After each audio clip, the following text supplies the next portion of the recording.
यो अडियो सुनेर आराम र निद्रा कसरी लिने भन्ने बारेमा एउटा छोटो जानकारी हो।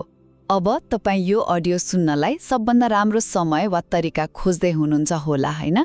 खास गरी आराम गर्न वा मस्ते निदाउनको लागि हो। यो स्रोतले तपाईलाई यसैबारे केही आइडिया दिन्छ। ल, पहिलो कुरा है एकदम महत्त्वपूर्ण, लचकता। मतलब कहिले सुन्ने भनेर धेरै टेन्सन नलिनुहोस्। तपाईलाई जहिले ठीक लाग्छ त्यही बेला सुन्नुहोस्, चाहे त्यो सुत्नु अघि होस् वा दिनको कुनै शान्त समयमा, किनकि धेरै चिन्ता गर्दा उल्टै आराम बिग्रिन सक्छ नि। अनि दोस्रो कुरा, तपाईँ किन सुन्दै हुनुहुन्छ भन्नेमा क्लियर हुनुहोस्। यदि तपाईलाई हल्का आराम मात्र चाहिएको हो भने ठिकै छ, ब्याकग्राउन्डमा बजाउँदा नै हुन्छ। तर यदि गहिरो निद्रा वा ध्यानकै लागि हो भने चाहिँ अलि शान्त ठाउँमा डिस्टर्ब नहुने गरी अलि ध्यान दिएर सुन्नु बढी फाइदाजनक हुन्छ भनेर स्रोतले सुझाउँछ। त्यसैले खासमा यो सुन्ने सबभन्दा राम्रो तरिका त तपाईँको आफ्नै व्यक्तिगत आवश्यकता र कस्तो खालको आराम खोज्दै हुनुहुन्छ भन्ने कुरामा भर पर्छ। जब हामी निको हुने वा हिलिङको कुरा गर्छौं, हाम्रो दिमागमा के आउँछ? सायद डाक्टर, औषधि वा कुनै शारीरिक चोटको उपचार, हैन त? तर के होला यदि साँचो उपचार त्योभन्दा कैयौं गुणा गहिरो छ भने? हाम्रो शरीर मात्र होइन, हाम्रो मन र चेतनाको तहसम्म पुग्ने उपचार हो। यही प्रश्नले हामीलाई एकछिन सोच्न बाध्य बनाउँछ। के निको हुनु भनेको रोगबाट छुटकारा पाउनु मात्रै हो, वा यो हाम्रो मन, हाम्रो भावना अनि हाम्रो समग्र अस्तित्वको सन्तुलनसँग जोडिएको कुनै गहिरो अवस्था हो? आउनुहोस्, आज हामी यही समग्र उपचारको रहस्यमय संसारमा डुबुल्की मारौं। यही गहिरो उपचारको खोजीमा बौद्ध परम्पराले हामीलाई एक असाधारण व्यक्तित्वसँग परिचय गराउँछ, भैषज्य गुरु। उहाँलाई मेडिसिन बुद्ध अर्थात् उपचारका बुद्ध भनेर चिनिन्छ। र उहाँको प्रतिज्ञा सामान्य छैन। उहाँको लक्ष्य केवल शारीरिक रोग निको पार्नु मात्र होइन, बरु दुःखको हरेक रूपलाई जरेदेखि उखेलेर फाल्नु हो। तर प्रश्न उठ्छ, उहाँमा यस्तो अपार उपचार शक्ति कहाँबाट आयो? यसको पछाडि एउटा निकै शक्तिशाली र प्रेरणादायी कथा लुकेको छ। यो कथा सुरु हुन्छ एउटा महान र करुणामय प्रतिज्ञाबाट। कुरा बुद्धत्व प्राप्त गर्नुभन्दा कैयौं जुनी पहिलेको हो। त्यति बेला उहाँ एक बोधिसत्व हुनुहुन्थ्यो। भनौं न, एक यस्तो महान व्यक्ति जसले सबै प्राणीहरूलाई दुःखबाट मुक्त गराउनको लागि बुद्ध बन्ने सङ्कल्प लिनुभएको थियो। र यही यात्राको क्रममा उहाँले 12वटा विशाल र गहिरो वाचाहरू गर्नुभयो। अनि ती वाचाहरू हेर्नुस् त, कति विशाल थिए। उहाँको सबैभन्दा गहिरो इच्छा थियो सबै प्राणीहरूलाई केवल शारीरिक रोगबाट मात्र होइन, तर मनभित्रको भावनात्मक पीडा, बाहिरी संसारको गरिबी र डर अनि अज्ञानता र नकारात्मक कर्मको बन्धनबाट पनि पूर्ण रूपमा मुक्त गर्नु। यो त समग्र उपचारको एउटा महाप्रतिज्ञा थियो। कैयौं जीवनसम्मको निरन्तर अभ्यास, करुणा र निस्वार्थ सेवापछि उहाँले अन्ततः बुद्धत्व प्राप्त गर्नुभयो र वैश्यज्य गुरु बन्नुभयो। त्यसपछि उहाँ वैडूर्यमणि अर्थात् ल्यापिस लाजुलीको प्रकाशले भरिएको शुद्ध भूमिमा निवास गर्नुहुन्छ। यो भूमि आफैमा पनि स्पष्टता, शान्ति र उपचारको एक शक्तिशाली प्रतीक हो।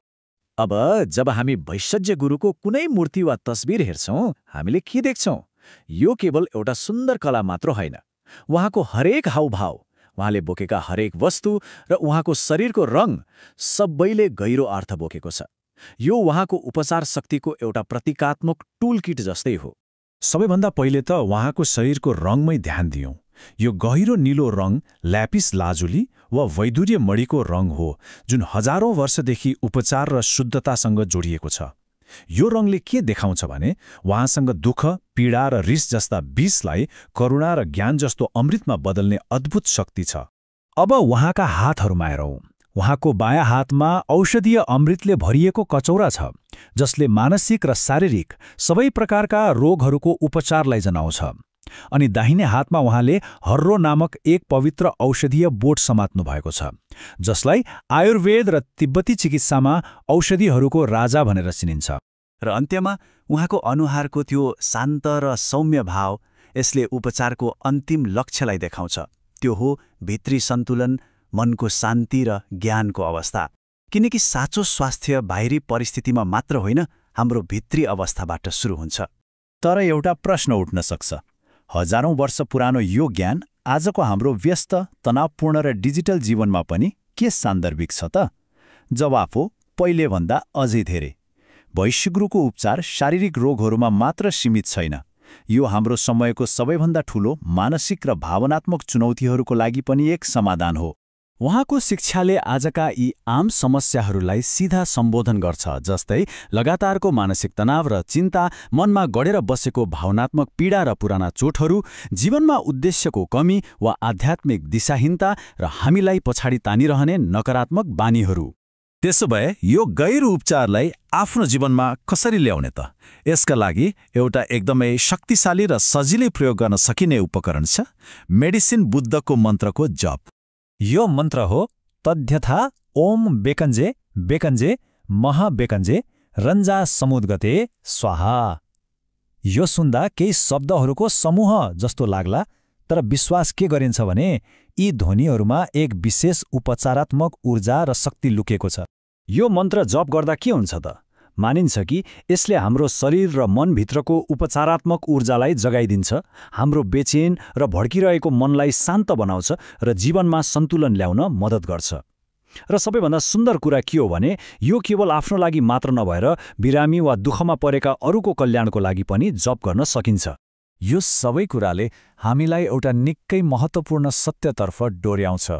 भविष्यज्ञ गुरुको शिक्षाले हामीलाई कुनै बाहिरी शक्तिमा मात्र निर्भर हुन सिकाउँदैन, बरु हामी भित्रै लुकेको अपार उपचार शक्तिलाई चिन्न र जगाउन प्रेरित गर्छ। साँचो उपचारको बाटो वास्तवमा निकै सरल तर गहिरो छ। पहिलो कदम हो आफ्नो मनलाई ध्यान र सजगता मार्फत शान्त पार्नु। दोस्रो, आफू र अरूप्रति एक दयालु र करुणाले भरिएको हृदयको विकास गर्नु। र तेस्रो, विवेक र सचेतनाका साथ हरेक काम गर्नु। जब यी तीन कुराहरू एकसाथ आउँछन्, उपचारको प्रक्रिया आफै सुरु हुन्छ। त्यसैले यो सबैको सार के हो भने भैषज्य गुरुले हामीलाई एउटै कुरा बारम्बार सम्झाइरहनु भएको छ, वास्तविक र दिगो उपचारको सुरुवात सधैँ हामी भित्रैबाट हुन्छ। उहाँ बाहिरी उद्धारकर्ता मात्र होइन, हाम्रो आफ्नै भित्री उपचार क्षमताको एक शक्तिशाली प्रतीक हुनुहुन्छ।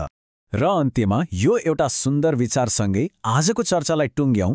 जब हामी भैषज्य गुरु बुद्धलाई सम्झन्छौँ, हामी वास्तवमा अरू कसैलाई होइन, आफैभित्रको त्यो निको पार्ने अपार क्षमतालाई सम्झिरहेका हुन्छौँ। र यो यस्तो क्षमता हो जसले केवल हामीलाई मात्र होइन, हाम्रो वरपरको संसारलाई पनि थोरै भए पनि निको पार्न सक्छ।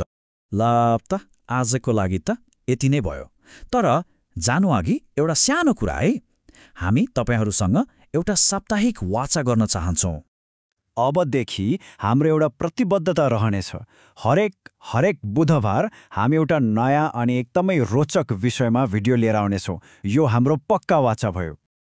त्यसैले हाम्रो कुनै पनि सामग्री नछुटोस् भन्नका लागि च्यानललाई सब्स्क्राइब गर्न चाहिँ नबिर्सिनुहोला है। ल अब भेट हाम्रो अर्को बुधबार हुनेछ। त्यतिन्जेलसम्मको लागि बाई बाई।